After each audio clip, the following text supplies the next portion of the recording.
What's up, guys? Welcome back to the Pure Core podcast featuring my guest, David Benites of Extreme Vocal Institute and Renaissance. How we doing, brother? Let's go. Super excited to be here and always nice to see you. Hell yeah, you too, man. You too. I wanted to just get right into the meat of it. Um, Mhm. you've been doing some really cool shit lately. Thank you. Thank you. It's been a wild few years, and even just the past few months and being out on the road as much as I have has been absolutely phenomenal. hmm So I was wondering, can you tell me a little bit about some of your recent travels and some things that you've been up to? Sure. Ever since I would say May, I've been away from home essentially nonstop, working with different bands in the studio and then working with different bands on tour as well, doing coaching through the whole thing, helping to make different songs, different tours that much better, helping people work through issues, any pre-existing problems, but also more importantly, just trying to make things as big and amazing as they can be on the vocal front to really add a new level of hype to just everything going on. And in most recent history, I went out on tour with my good friends and We Came as Romans a handful of times, including on this most recent run of the Trinity of Terror tour, which is with Motionless in White, Ice Nine Kills, and Black Veil Brides.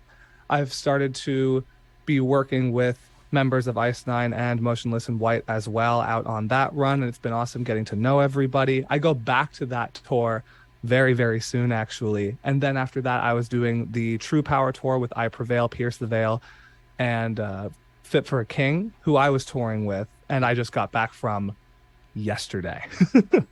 That's so awesome. It's so crazy. I will never forget opening TikTok and seeing you run out on stage and you screaming Brian's is it a breakdown of Slaughterhouse, and I'm just sitting there, I'm just like, I know that guy. I was like, what is he up to? I was like, what?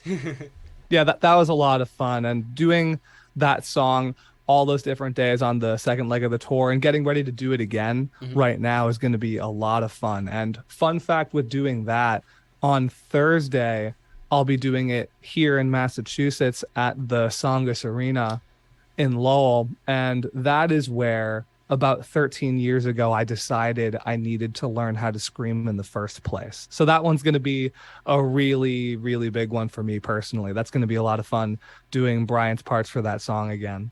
Wow, that's actually really touching. I was wondering, can you tell me a little bit about the moment that made you want to scream? It was a lot of different things coming together all at once. I had really always been involved in classical music and jazz growing up, and that was really just my thing. That's what I wanted to do ever since I was a child. hmm And as I got older and started to experience new things and have other people show me things, I found my way into rock and metal and getting into heavier and heavier tastes of things through lots of different bands like I'll say as early on as like Slipknot stuff, leading me into other worlds of things. Killswitch being one of them, naturally being from here, that hmm became a big obsession for a while when I was a kid. And I went to see them in 10th grade. In 10th grade, I went to see them in Lowell at Songus, and there was a little free show happening outside in the parking lot, kind of Warped Tour style. hmm And the bands that were playing out there were a couple bands that were like kind of pretty new, either on their first record or their first EPs. And those bands were After the Burial, Born of Osiris, and at the top, Suicide Silence. And then watching them Wow. all playing outside and just seeing how ferocious that kind of performance style was, just while waiting in line to hmm go to this other show, that was what sent me over the edge. I was like, okay, I went home and immediately started working on it. And I started screaming as often as I could and just practicing to get out there and start doing it myself. And that's when things really shifted. Honestly, that is an unbelievable show to be a free show. Looking back at it now, like, was Hmm. that the original lineup of Suicide Silence with Mitch? Yes. Wow, absolutely insane. I can see why that made you want to scream. Yeah, definitely. And like a combination of so many different artists, like I mentioned, like Killswitch, like Suicide Silence, like Slipknot, hmm like so and tons more over the years as like I started to learn about bands from the past and as so many new bands have come to the forefront too and so many different performers have come out of the woodwork. I like to really draw inspiration kind of from everything, and not even just metal wise, but from all different forms of music, especially because that's not even where I got my start. I like to really incorporate as much in just performance aspect wise of things as I can into what I do, which is what I'm really bringing to the table when you're seeing me get up with these different bands right now as I'm touring with them and doing guest vocals for these various songs, just trying to really give it my all, which has been really fun and it's been received really well too. Gotcha. I just wanted to take a second before I forget and actually congratulate you because the work that you're doing with these bands, dude, are honestly showing. I mean, with the new EP with Fit for a King, with the new Motionless in White album, I mean, is that stuff that you've contributed to vocally?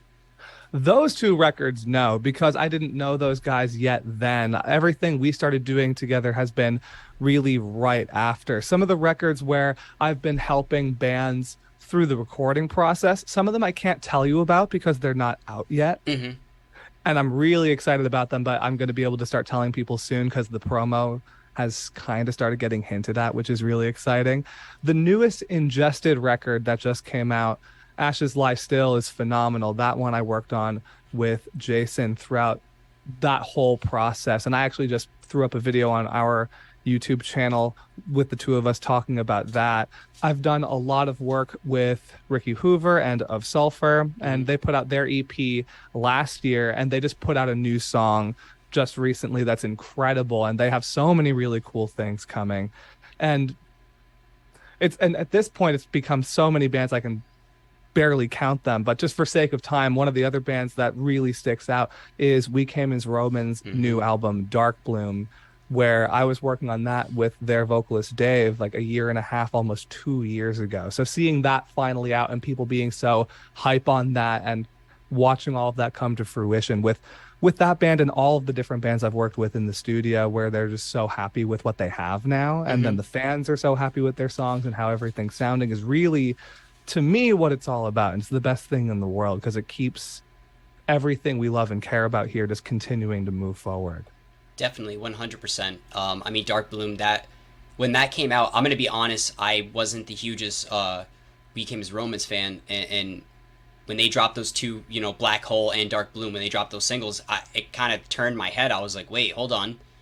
I was like, who are these guys? Because they sound different, but they sound like good, like really really heavy. I actually really enjoyed that. So, kudos to you for the work that you did on that. That was absolutely Thank you. great. And something I wanted to bring up that makes me laugh is I was looking through some of your screaming tips and stuff Mm. because I was a vocalist in my last band and I was looking at those and I love it when you're explaining something and it's almost like you're very very proper. You're explaining it uh, very thorough.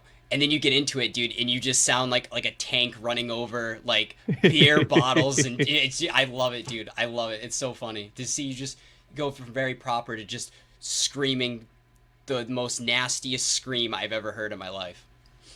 And it's definitely fun being able to be both things because I do feel like both things, more calm, like collected, being able to like have these more kind of deeper thoughts about these things, and then being able to turn all of that off and just go beast mode Yeah.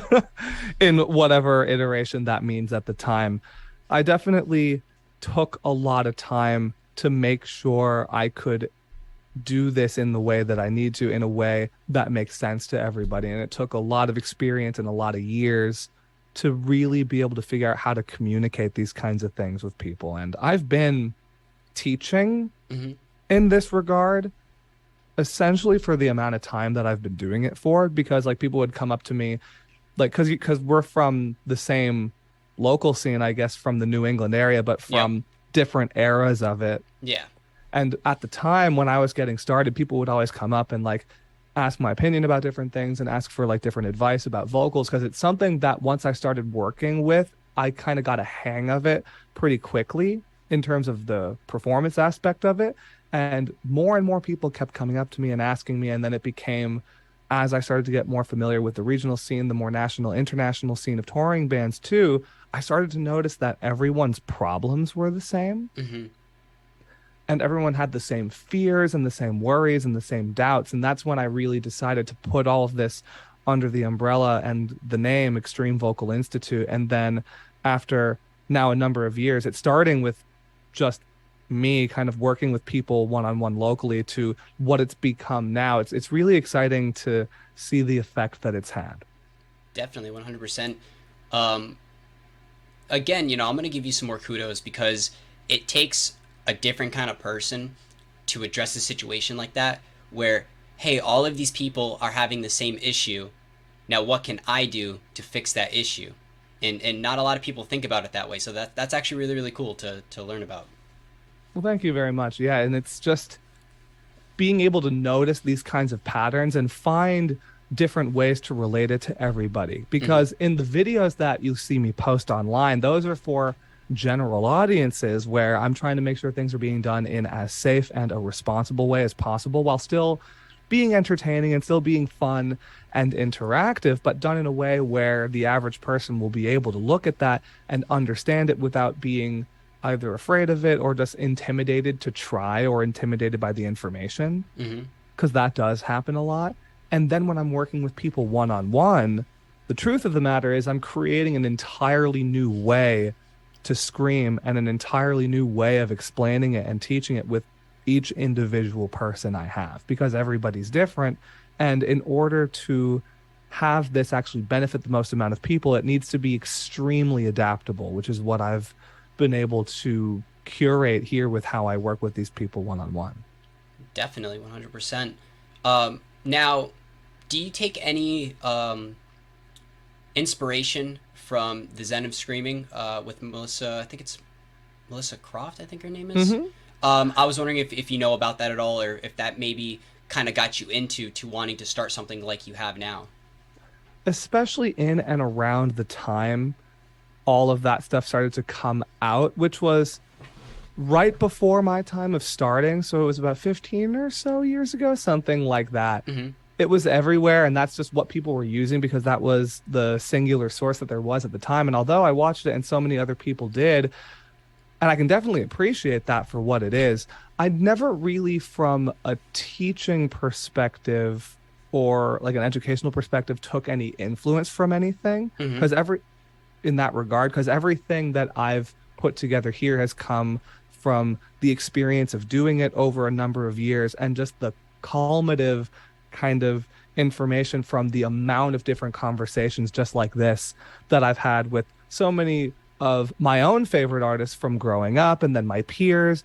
And then as things started to progress, really working into the touring circuit and being able to have these conversations with vocalists at every level and then combining that with different expertise from other fields in terms of like athletics and physical training and physical therapy, regular therapy. So many different things that all come together that make up what the voice does and what it reflects and how Mm-hmm. and why.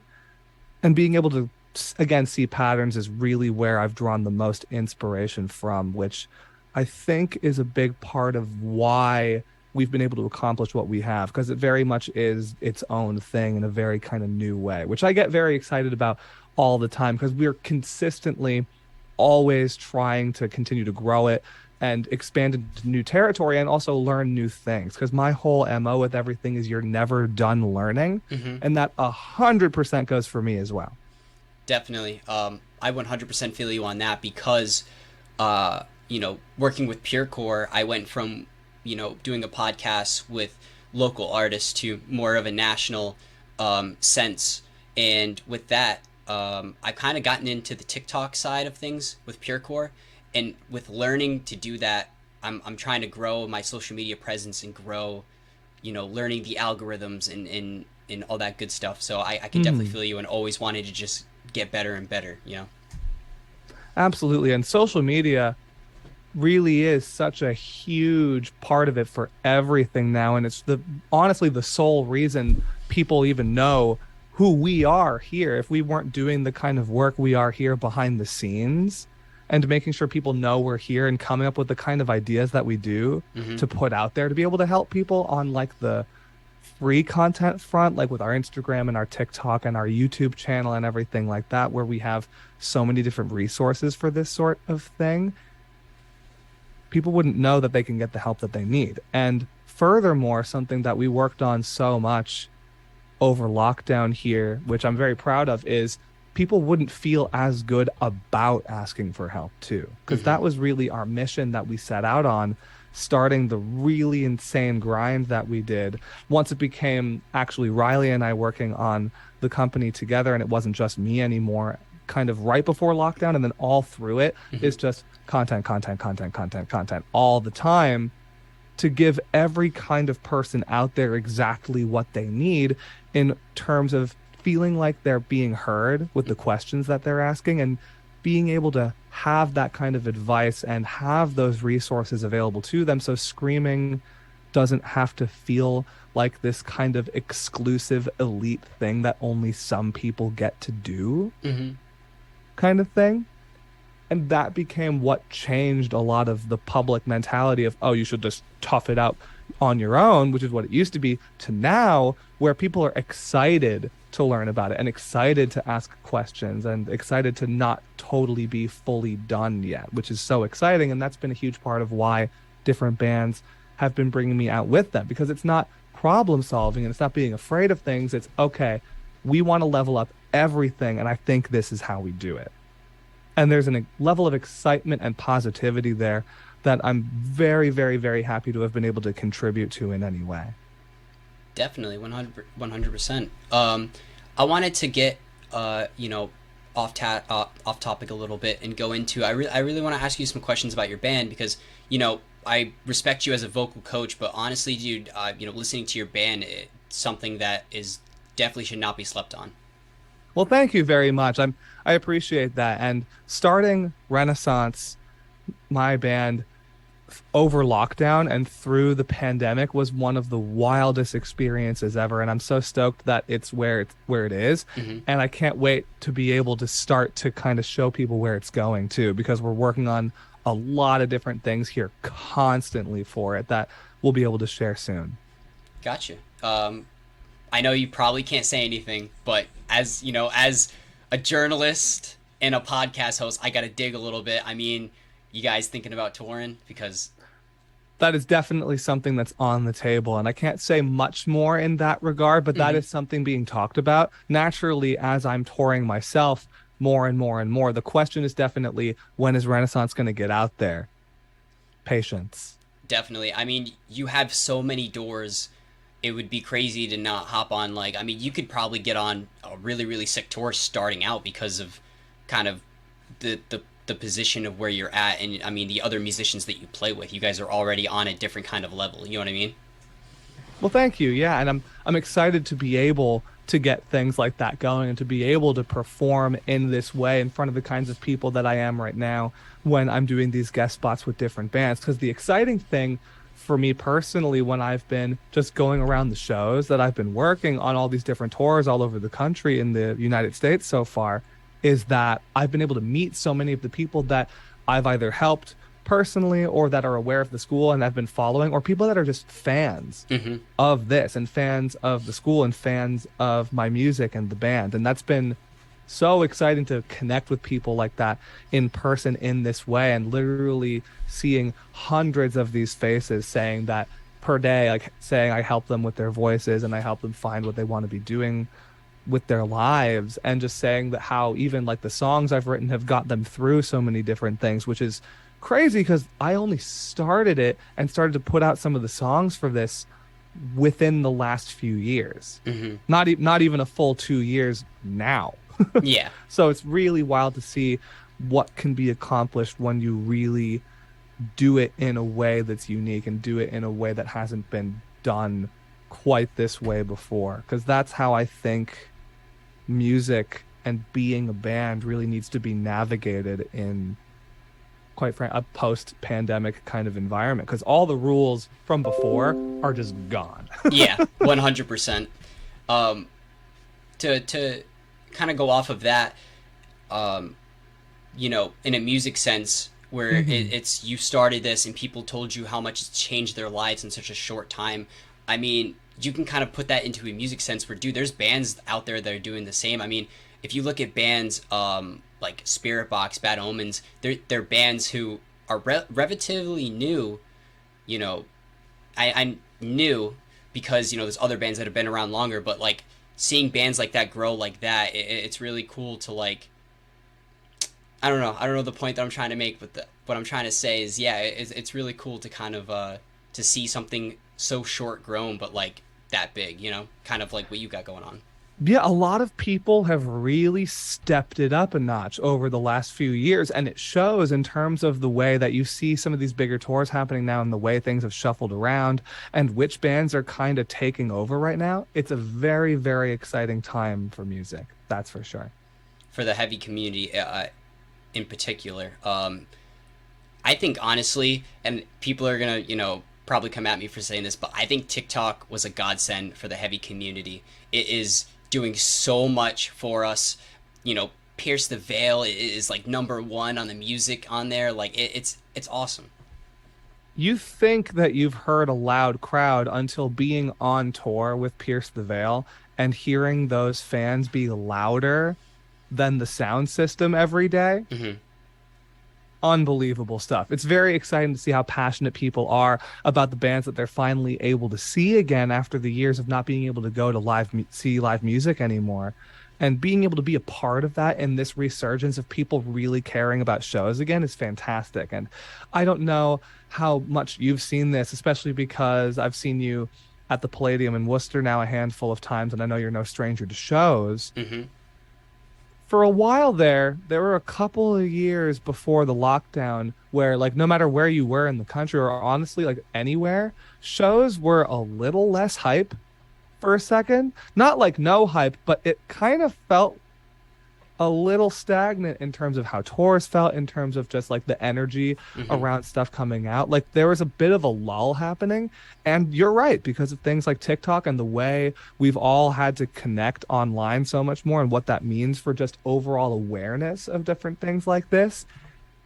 This is the explosion that metal has really needed for a very long time. And I agree wholeheartedly that so much of that has to do with things like this and the TikTok thing. And so much of what we've been able to do has come from TikTok too, because of how quickly we were able to adapt and grow on that platform. Hmm.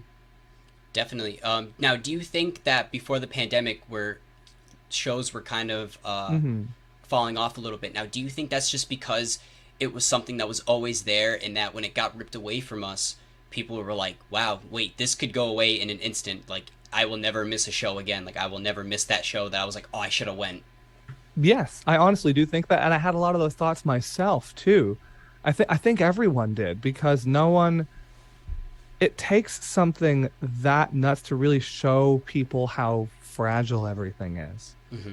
which is a bit of a scary thing. And it's been a pretty scary time. But because we have this gift of being able to be a part of all of this again, it's just people not taking it for granted anymore, which is what I think is a huge part of it. That and the amount of new music that came out throughout the pandemic and the amount of bands that have come out of the woodwork with that and how things have moved around and changed so much in the industry in just that short amount of time. Hmm. We're seeing so many different bands like headlining now in really exciting ways. We're seeing so many different kinds of albums come out that have been written with a totally different perspective because of what people have been through and because of how much harder people are working right now.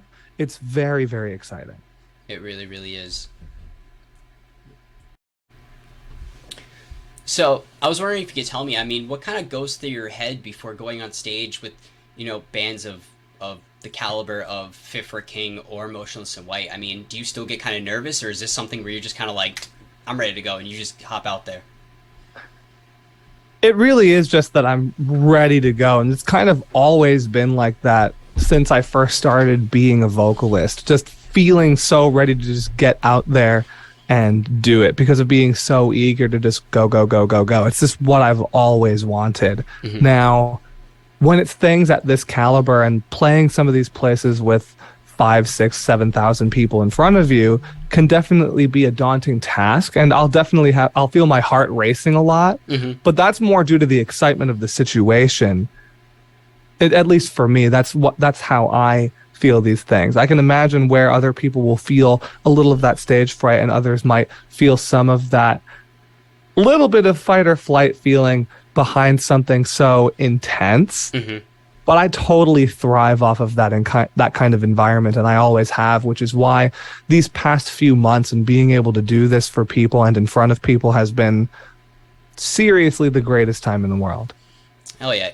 You could definitely tell that you appreciate the position that you're in just by how you talk about it. I mean, a lot of people, they kind of forget that, you know, the moments. You know, they forget that it's like, I'm in this moment. Like, let me just kind of sit there and realize what I'm in right now. And it's actually really cool to hear because I talked to a lot of people working at the Palladium that you can kind of tell that they've lost kind of the spark, you know? And to answer your question even a little more detailed, I do kind of do just that in like the very few moments right before going up. I just kind of take a deep breath Mm-hmm. and just take it all in. And I listen to the crowd and I listen to the band. And I'm just very happy to be here at all, is really just what goes through my head every single time. Definitely, 100%. I had to ask because, little fun fact is that Mm. when you went out on stage at the Palladium, I was literally right next to you right before you ran out. And Yes, doing the spot with Of Sulfur on the Lorna Shore tour. yep, you turned, I will never forget, it was so funny. You turned back to me, you looked at me, you go, I'm gonna go out on stage now.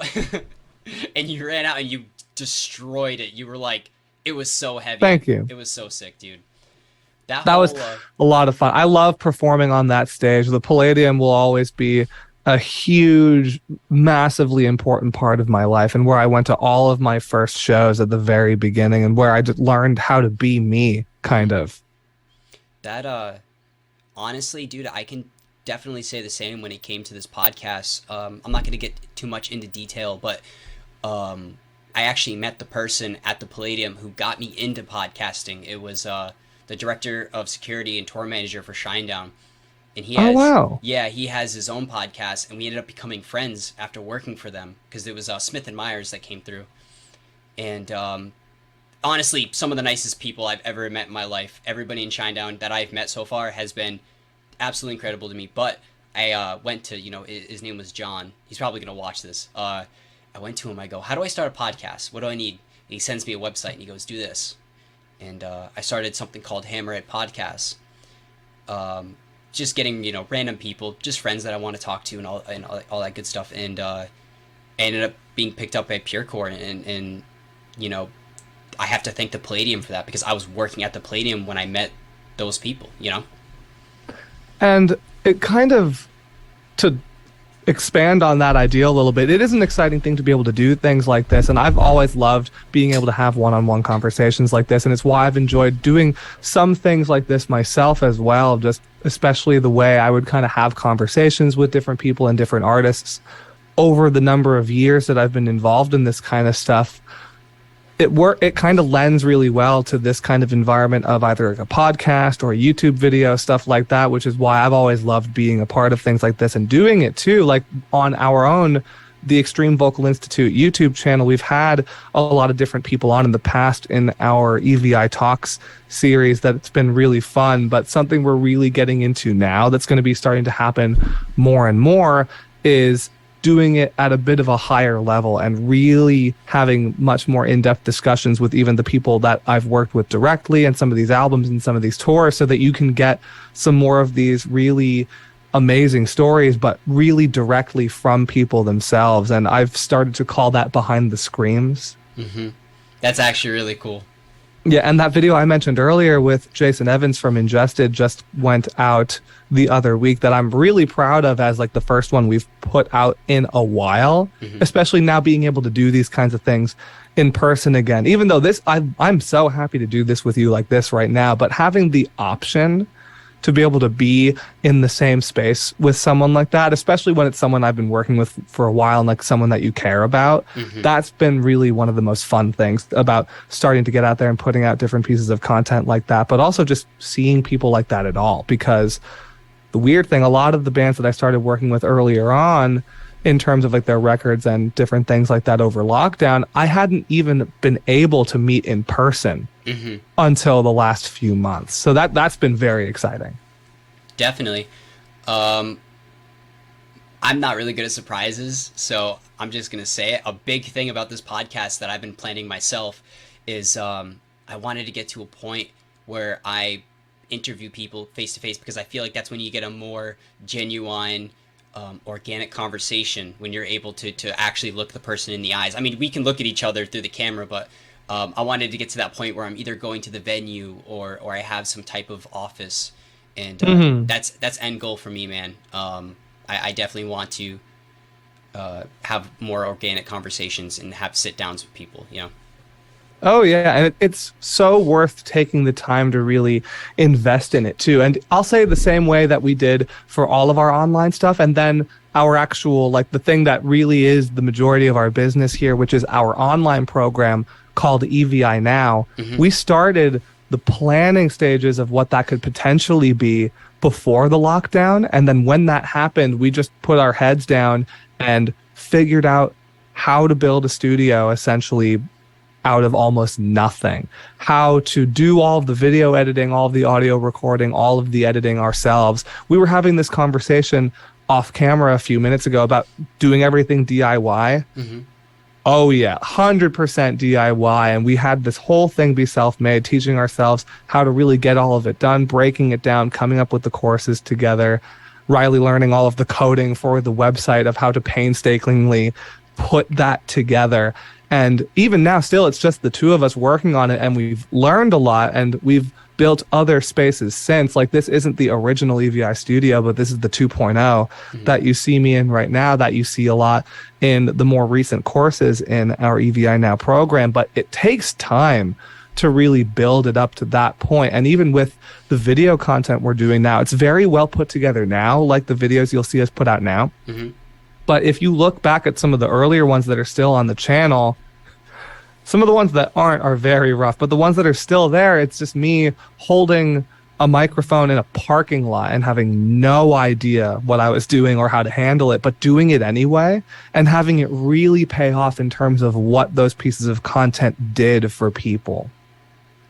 So that's really like so much of the important thing with like with what you're doing with this podcast, or what like with people like me are doing with what I'm doing, or anyone just trying to get started in whatever it is they're doing, either like the creative side of content or if it's being a vocalist too, Hmm. is not necessarily waiting to have the right things to be able to do it. Just go and get started, because everything you need is right there if you kind of let yourself become aware of that being the situation. Definitely, 100%. That's definitely why I started it kind of on the online side Hmm. is because pretty much, I mean, my plan is I'm very open about what I'm doing, but pretty much my plan is to build a following, build kind of a reputation to the point where this could be something where people they hear it and it's almost like Liquid Death or Extreme Vocal Institute. You hear it and you know that it's like something in the metal community, you know? Oh my god. I love it. I love it so much. This isn't an ad. This is not an ad. But yeah, so I wanted to ask you, you know, with Dark Bloom, an album I really like, the new Fit for Hmm. a King album that I've been listening to, and Scorching the End of the is it the End of the Earth? Yes, yes. I just wanted to make sure. It's such a long title. I'm so bad with long titles. I wanted to ask you kind of what were your favorite tracks off of these three albums, if you had any.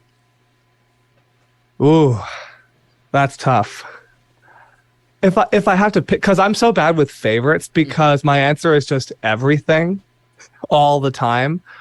To pick a handful, I because I was having this conversation recently on Dark Bloom, the songs that always like naturally the title track, because that was the first one they dropped single wise, I was so excited about because it's just such a great song. Hmm. But especially after hearing the songs over and over and over again and having the record for a while before it came out and then starting to see it performed. They haven't done it yet on a tour, but they performed their song Golden on their album release shows up Hmm. in Detroit. And Golden really hits so hard, just emotionally, musically, everything. That song really grew on me a lot. The opening track on the Fit for a King record is fantastic, and I'm pretty sure that that title track is the Hell We Create, Hmm. and they start off with that. It's so powerful and so much fun. And on the Motionless song, I might be on the Motionless record, I might be biased, but the one I've been doing, Slaughterhouse, is definitely up there. It's it's incredible. I mean, it's I don't know how to explain it. I was not expecting that. When that album dropped, I was not expecting that song. And when that song dropped, I was like, this is just something that I love when you get something you weren't expecting, but you wanted. And Yes, exactly. And then having like a record kind of that diverse, like the song that I'm doing with them is so much fun. And then having Masterpiece be like right next to it yeah, on the record, and then having that song not only be as different as it is from the other one, but then having that become number one on active rock radio like it did recently. wow. Mind blowing stuff. It's again, it's a very exciting time for this world of music. It really, really is. It's so crazy. It's so exciting that like I literally wanted to start a career just talking about it and talking with these musicians in different kind of aspects of the music industry because I feel like the metal and rock kind of you know scene is just absolutely blowing up. It's getting out of hand. I love it. I love it. Yeah, and even with all the crazy things happening for individual bands, it's a phrase I've loved for a long time, which is a rising tide raises all ships. Hmm. All these different groups starting to really explode and doing so much better than ever before helps everybody. And what I'm doing with all of these individual groups, I also am starting to really feel and see now how much it helps everything and everyone involved in this because it, again, keeps what we're doing alive and well. It really, really does. So I wanted to get into kind of so I don't know if you've seen prior episodes or not, but every episode I ask guests questions that range from easiest to hardest. Okay. I am Okay. Let's get into it. gotcha. I was out with COVID, so it's been a week. I'm a little foggy. I think I'm 2 for 0. I could be wrong. No, no, no. I'm 2 for 1. Because I could not stump. Who was it? It was Kyle from Bad Wolves. I cannot stump him. He answered everything, but I stumped Christian from Currents and. Okay. But yeah, so we're gonna start off with the easiest one. Can you name 5 underrated bands that you think that need more love? 5 Hmm. that need more. Let me think for a second. Because again, it's kind of like my favorites thing, where it's really hard to pick one, and then picking 5 out of everybody. Yeah. They just put out a new song that I've been jamming a lot, and I get to see them again soon, which will be really exciting and really good after everything they've been through recently. Silent Planet is an incredible band of awesome people. Garrett's one of my favorite people out there, just ever. Another band that is awesome that just put out a great record with a great story behind it is Varials. That new record is awesome. And Mitch is a very, very good vocalist. I had the pleasure of working with a band called Hollow Front Yep. on tour with August Burns Red and We Came as Romans over the summer. And I did so much with them. And they're a really hardworking band of awesome people. I had a lot of fun with them. Let's see, 2 more to shout out. Oh man, 2 that I think need more love. One of my friends produced this record, and they are on the tour I'm about to see too with Silent Planet. Avoid just put out a really cool record, and they do a really cool blend of different kinds of music. Really, really exciting stuff there as well. Those guys have caught my eye so bad. When I heard "Can't Take This Away," I heard Hmm. that song. I was like, "Wow, who are these guys?" I heard the "Can't Stop" guitar riff in the middle of it from Red Hot Chili Peppers. I was like, "No way!" And so that got me into them. And then I heard "Flashbang," and then I heard their cover of "Show Me How to Live" by Audioslave, and I was like, "Who are these guys, and where have they been?" Because they deserve to be way bigger than they are. Yeah, and then you have bands where I finally just got acquainted with these guys because they were on a tour with Miss May I and Currents actually. Landmarks is really fantastic. It was a lot of fun live, because you never know how stuff like that is going to translate live until you're there. Hmm. And it was just a lot of energy. And as an like an opener on a tour, they really hit the ground running. It was awesome. Them and I'm gonna do a sixth, Kingdom of Giants. Definitely 100%. Funny story about Landmarks is actually at the Palladium. Were you at that show at the Palladium? No, I was on tour at the time, so I caught up with them in Atlanta. Oh, okay. So yeah, so I was at the Palladium show, and I was there because I'm friends with Matt and Christian and Curran, so I wanted to, give support and stuff. So I'm back to where where the upstairs is, back to where you would go to where all the instruments are, kind of Mm-hmm. backstage, but it's Yeah. on top of the bigger. So Yeah. I'm at that line with my hood up and my hat on, and this guy comes up to me and he goes, "Dude, are you the vocalist of Landmarks?" And I go, "No, no, I'm not." And he goes, "Dude, can I just like I give you can my CD? Can I just give you my CD and my stickers? I have them. I have a stack of CDs that he just handed to me." I was like, "I'm not the vocalist of Landmarks. I'm not." That's awesome. But yeah, man, it was so funny. That was an incredible show. So my next question, and they're gonna progressively get harder and harder. I did it. I named six. Oh, six. You know what? Extra credit. Extra credit. So that was the easiest one. The next one is Oh boy. Renaissance is going on tour. You guys, you can place yourself wherever you want, but there are two headliners and three opening acts. Include? Counting. Am I Yeah, including me? yeah. So you need to pick four bands. All right. So I'm one of five. Oh man, it's five again. Okay. If it's a double headliner, oh, you've really got me here again. Wow. Let's go in reverse order this time. Okay. And not to be biased, but I love touring with the bands I've been with. So being out with bands like We Came as Romans and Fit for a King, Hmm. and I'm about to be out with Atreyu, which will be really exciting, and Motionless in White. Best time ever. And then I think the last one's me. I think that's five. Okay. Okay. So I didn't stump you on that one, but here's the last one, and I love this question because it stumps everybody. Renaissance breaks up. You have to form a new band, including members of other bands. Who are those members and why? It is two guitarists, a bassist, and a drummer. Okay. So kind of like a dream band of other people kind of thing. Okay. Exactly. Let's see.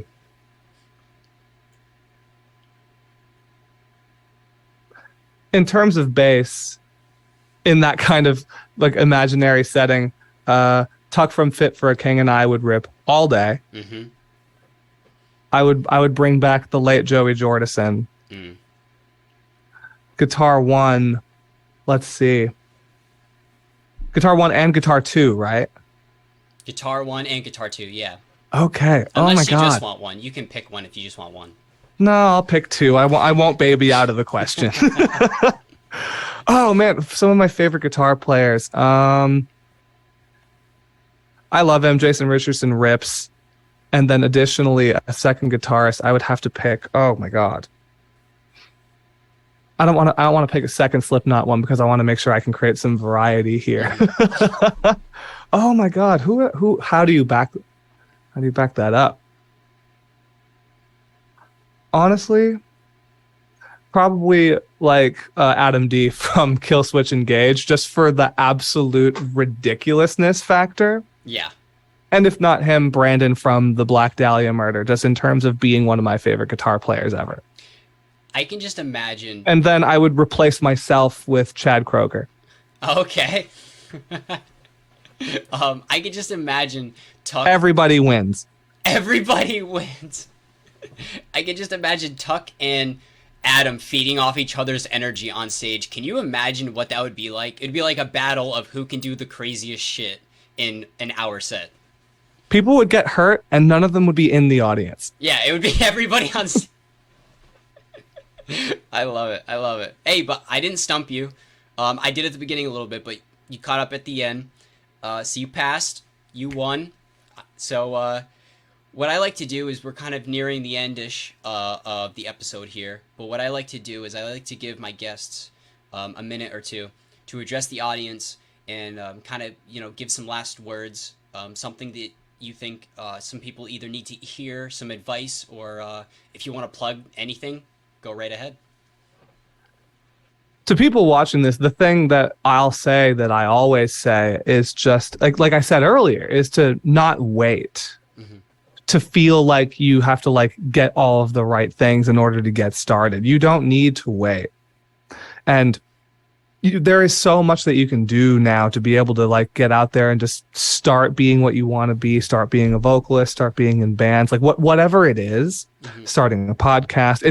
It's so cool right now, the kind of time we're living in, where it kind of really fuels the creative, depending on the way that you're really able to create infrastructure around that and really build something of substance, which is really exciting. Or even if you're just someone that wants to do it for fun, that's really cool too. And there's so many more ways to do that now and still have people listen to your band or check out your videos, check out your like your audio. It's like whatever it is you're doing. It's a very exciting time. Just don't wait.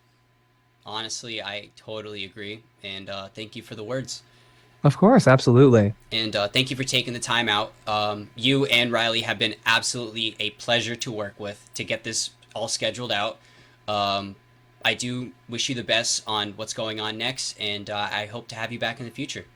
Thank you very much. And I would be happy to come back anytime. Thank you for having me here and for talking about some really exciting, really interesting topics too. And best of luck with everything with the show. And I'm sure I'll see you at another gig at some point really, really soon. Definitely. See you later, brother.